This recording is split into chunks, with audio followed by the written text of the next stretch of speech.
पेट लंबा होगा। Hare Krishna, Radhe Radhe. Welcome to my channel and today vlog. तो बहुत ही प्यारा फेस्टिवल आने वाला है उनके लिए जो कृष्ण भक्त हैं और जो लड्डू गोपाल की सेवा करते हैं स्पेशली। तो आज हम आपको बताएंगे कि चंदन के लड्डू अक्षय तृतीया पे कैसे बनाएं, अक्षय तृतीया को कैसे सेलिब्रेट करें और चंदन सेवा कैसे करनी चाहिए हमें लड्डू गोपाल की। तो सबसे पहला डाउट ये रहता है कि चंदन के लड्डू कैसे बनाएं। तो चंदन के लड्डू और जो है आपको कैसे बनानी है, सेवा कैसे करनी है, ये सब हम आपको बताएंगे। लेकिन अक्षय तृतीया क्या है और क्यों इसको मनाया जाता है और किस लिए। तो अक्षय तृतीया जो है, अक्षय तृतीया से गर्मी का बढ़ना स्टार्ट हो जाता है बहुत ज़्यादा। तो अक्षय तृतीया से जो गर्मी है वो बहुत ज़्यादा बढ़ जाती है। इसीलिए हमें अक्षय तृतीया वाले दिन से ही 21 दिन तक अपने प्रभु की, अपने लड्डू गोपाल की, अपने कृष्ण की सेवा करनी होती है, शीतलता प्रदान करने के लिए, यानी उन्हें ठंडक देने के लिए। तो इसीलिए हम उनकी 21 दिन की सेवा करते हैं, जिसे हम अक्षय तृतीया और चंदन सेवा भी कहते हैं।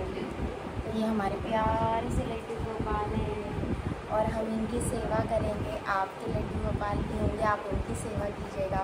तो जैसे भी आप सेवा करते हैं वैसे आप कीजिएगा, लेकिन आपको ज़्यादा ध्यान रखना है कि आप ठंडे में, जो ठंडी चीज़ें होती है जैसे खाने में, पीने में, उनका ध्यान रखना है। तो हम आपको आगे और भी जानकारी शेयर करेंगे, जैसे कि सबसे पहले हम चंदन का लड्डू कैसे बनाएं। तो चंदन का लड्डू बनाने के लिए हमें चाहिए होता है चंदन मोस्ट इम्पॉर्टेंट है। तो चंदन चाहिए क्योंकि चंदन की सेवा है, चंदन का लड्डू है, तो ये तो बहुत ज़्यादा इम्पॉर्टेंट है। और साथ में चाहिए कपूर, और फिर साथ में चाहिए हमें गुलाब जल। और अगर आपके पास गुलाब वाला इत्र हो वो भी आप डाल सकते हैं, बहुत ही अच्छी बात है। और अगर आपके पास गुलाब वाला इत्र नहीं है तो साथ में इत्र भी आप डाल सकते हैं, मोगरे का। जो इत्र ठंडे होते हैं वो उनका आप यूज़ कर सकते हैं, लाइक खस का और मोगरे का और जो है गुलाब का। तो बहुत ही ज़्यादा शीतलता, बहुत ज़्यादा ठंडक देते हैं, इसीलिए आपको यूज़ करने चाहिए। उसमें थोड़ा सा कपूर डाल के जो पाउडर है उसको अच्छे से मिक्स करना है और मिक्स करके ही उसका लड्डू बनाना है। और लड्डू उसका इतना छोटा सा, वो आप अपने लड्डू गोपाल के अकॉर्डिंग बना सकते हैं। उनके चरणों में कितना आपको लड्डू चाहिए, कितना बड़ा चाहिए, बड़ा बनाना है बड़ा बनाइए, छोटा बनाना है छोटा बनाइए। और लड्डू जो है ना बहुत ज़्यादा ठंडा होता है, बहुत ज़्यादा शीतलता प्रदान करता है, बहुत ठंडक देता है। तो इसीलिए हम लड्डू गोपाल को लड्डू देते हैं चंदन का अक्षय तृतीया में। और 21 दिन की ये सेवा होती है, तो उसके अकॉर्डिंग ही आपको लड्डू बनाना है। तो और जो है अब हमारा नेक्स्ट स्टेप हमारा होता है चंदन सेवा।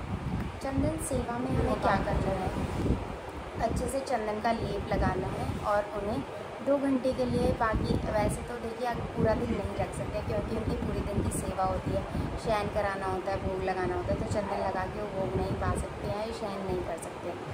अगर हम अपनी स्किन पे कोई भी फेस पैक लगाते हैं राइट, तो हम सो नहीं सकते उसको लगा के। तो ऐसे ही हम अपने लड्डू गोपाल का भी ध्यान रखते हैं ताकि उनकी चंदन की सेवा में उनको प्रॉब्लम ना हो। तो चंदन लगा के हमें 2 घंटे छोड़ देना। 2 घंटे बाद हमें क्या करना, उनको अच्छे से नहला धुला के और जो है उन्हें पहुँचना है धोने से, और फिर उनके वस्त्र पोशाक का श्रृंगार करके फिर उन्हें इत्र सेवा प्रदान करनी है। और फिर आप उनको चंदन लगा सकते हैं, लाइक बिंदी लगा सकते हैं, यहाँ पे यहाँ पे यहाँ पे यहाँ पे टिकली लगा सकते हैं। तो वो जो है आपकी चंदन की सेवा हो जाएगी। तो देखिए यहाँ पे जो है आप जो सेवा करेंगे, लाइक आप लस्सी रख सकते हैं, मट्ठा रख सकते हैं। और जैसे आप सेवा करेंगे चंदन की अगले दिन से, तो आप कैसे कर सकते हैं, उनके हाथों को भर सकते हैं, उनकी हथेलियों को, और जो है माथे को भर सकते हैं। जैसे हमारे छोटे लड्डू ने पूरे माथे पर लगवाया हुआ है, और आप यहाँ पे ऐसे भी लगा सकते हैं, कंधे पे, हाथों पे, पैरों पे, और यहाँ पे ऐसे गाल पे। और आप डिज़ाइन भी बना सकते हैं, हमारे है ना, हमारे कान्हा को डिज़ाइन भी बहुत पसंद है। तो ऐसे करके आप चंदन सेवा कर सकते हैं, उनको बहुत पसंद आती है और वो खुश भी हो जाएंगे। अब आपको तीसरी बात ये कि आपको खाने में क्या देना है। 21 दिन की ये सेवा होती है जो आपको ठंडा ठंडा लाइक फ्रूट जूस, आप जो है ठंडी ठंडी चीज़ें, दही यानी लस्सी, ये सब बना के आप प्रभु को दे सकते हैं ठंडा ठंडा।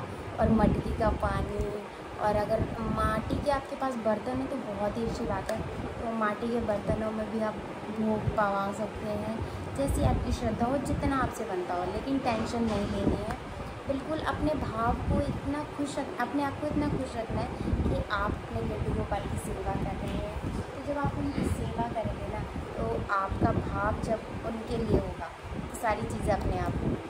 तो आपको परेशान नहीं होना, खुश होकर ही ये सारी सेवाएँ। सबसे इम्पॉर्टेंट बात, जब आप अक्षय तृतीया पे क्या होता है, पूरे साल में जो है बिहारी जी की एक बार दर्शन होते हैं चरण कमल के।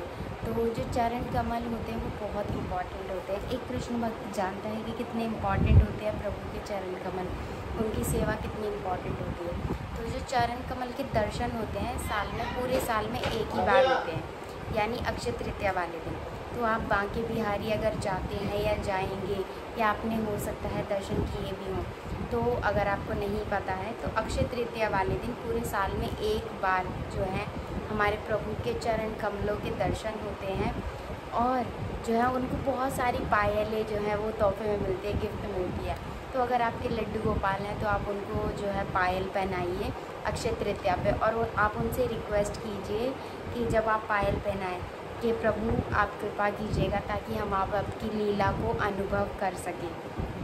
क्योंकि जो है जब पायल पहनते हैं ना, और अगर आप भाव से पहनाते हैं तो ज़रूर वो भाव आपको उस लीला में जो है एक लीला को आपके सामने ज़रूर प्रकट करेंगे, या लीला आपको ज़रूर दिखाई देगी जब आप पायल जो है प्रभु को गिफ्ट करेंगे या फिर उपहार में देंगे। आप उनसे रिक्वेस्ट करेंगे। प्रभु की जो पायल लीला होती है वो बहुत अद्भुत होती है, बहुत ही ज़्यादा सुंदर होती है। हरि बोल। तो यदि आप पायल उपहार में देंगे तो बहुत ही ज़्यादा शुभ होगा। और जो है एक और इम्पॉर्टेंट बात, जब आप चंदन की सेवा करते हैं ना, तो जब आप चंदन का लड्डू अर्पित करेंगे तो उसे बिना तुलसी दल के मत अर्पित कीजिएगा, क्योंकि आपको पता होगा यदि आप लड्डू गोपाल की सेवा करते हैं, चंदन की सेवा जो है हम उनको भोग के रूप में अर्पित कर रहे हैं। तो इसीलिए वो कोई भी भोग लेते हैं ना, वो तुलसी दल के बिना एक्सेप्ट नहीं करते हैं, आपको पता होगा, क्योंकि वो तुलसी दल उनका बहुत ज़्यादा प्रिय है। तो तुलसी महारानी जो है उनकी बहुत ज़्यादा प्रिय है, इसीलिए वो तुलसी सेवा के बिना कोई भी सेवा एक्सेप्ट नहीं करते हैं। तो आप तुलसी दल ज़रूर रखिएगा, भूलिएगा मत। और एक और इम्पॉर्टेंट बात कि जो है ये तो सेवा की बात हो गई, लेकिन अगर आप चाहते हैं अगर आपकी लाइफ में और इम्प्रूवमेंट आए, भक्ति में इम्प्रूवमेंट आए, और भी ज़्यादा बहुत सारी चीज़ें होती हैं लाइफ में, अगर आप उनमें भी इम्प्रूवमेंट चाहते हैं तो आप दान भी कीजिएगा। अक्षय तृतीया वाले दिन आप दान करते हैं तो वो भी बहुत ज़्यादा शुभ होता है। तो दान भी कीजिएगा, जो आपकी इच्छा है, श्रद्धा है वो। ऐसा नहीं है कि आपको प्रेशर लेना है, जैसे कि आप चंदन सेवा नहीं कर पा रहे हैं, कोई भी प्रकार का किसी प्रकार का चंदन है आप वो प्रभु को अर्पित कर दीजिएगा, वो चंदन सेवा ही हो जाएगी। लेकिन ऐसा नहीं है कि आप कर सकते हैं और आप जो है कर नहीं रहे हैं, जानबूझ के आलकस के मारे नहीं कर रहे हैं, आप कर सकते हैं, तो आप ऐसा मत कीजिएगा, अपराध होता है। और अगर आपकी क्षमता है, आप कर सकते हैं तो ज़रूर कीजिएगा, और बहुत ही ज़्यादा आनंद मिलता है। और आप पायल की सेवा मैंने आपको बताई, चंदन की सेवा बताई, चंदन लड्डू की सेवा बताई, और दान की सेवा बताई, भोग की सेवा बताई। ये सब सेवा आप प्रभु के लिए कर सकते हैं अगर आप में क्षमता है और प्रभु ने आपको इतना दिया है तो आप ज़रूर कीजिएगा। ऐसा नहीं है कि आप बहुत अच्छा खा रहे हैं, आप फ्रूट्स खा रहे हैं और प्रभु को दे ही नहीं रहे हैं, तो ये जो है आप इसको अपने लिए बहाने मत बनाइएगा। आप प्रभु की सेवा में लगाइएगा तो आपको 4 गुना मिलता है। अगर आप जैसे सुदामा जी के लिए प्रभु ने किया था ना, सुदामा जी के पास लास्ट पे जो है सिर्फ 1 मुट्ठी चावल बचे, वो प्रभु को उन्होंने दे दिए थे। जब 1 मुट्ठी चावल उन्होंने दिए ना प्रभु को, तो प्रभु ने देखा कि अब इसके पास कुछ नहीं बचा, इसने सब कुछ मुझे समर्पित कर दिया। तो जब उन्होंने सब कुछ समर्पित कर दिया ना प्रभु को, तो प्रभु ने भी सब कुछ अपना सब कुछ उन्हें समर्पित कर दिया, यानी उन्हें सब कुछ दे दिया। उन्हें जिस चीज़ की आवश्यकता थी, जिस चीज़ की ज़रूरत थी, हर वो चीज़ दी, उन्हें पूरा भर दिया, एकदम उनके भंडार भर दिए। तो वैसे ही हम अपने आप को अगर निछावर कर देंगे ना प्रभु पे, तो प्रभु हम पे निछावर हो जाएंगे। तो वैसे ही हमें प्रभु के लिए रहना है, प्रभु को खुश करना है बस। अगर आप प्रभु को खुश करेंगे यानी हमने सबको खुश कर दिया, सबको खुश कर। आई होप आपको वीडियो अच्छा लगा हो तो प्लीज़ लाइक, शेयर, सब्सक्राइब ज़रूर कीजिएगा, क्योंकि हो सकता है इस वीडियो के माध्यम से मैं कोई सेवा कर रही हूँ और उस सेवा का पुण्य आपको भी लग जाए। तो अगर ये वीडियो किसी और तक जाएगा और वो सेवा जो है मेरी बढ़ जाएगी, तो उसका पुण्य भी आपको लगेगा। हरे कृष्ण, राधे राधे।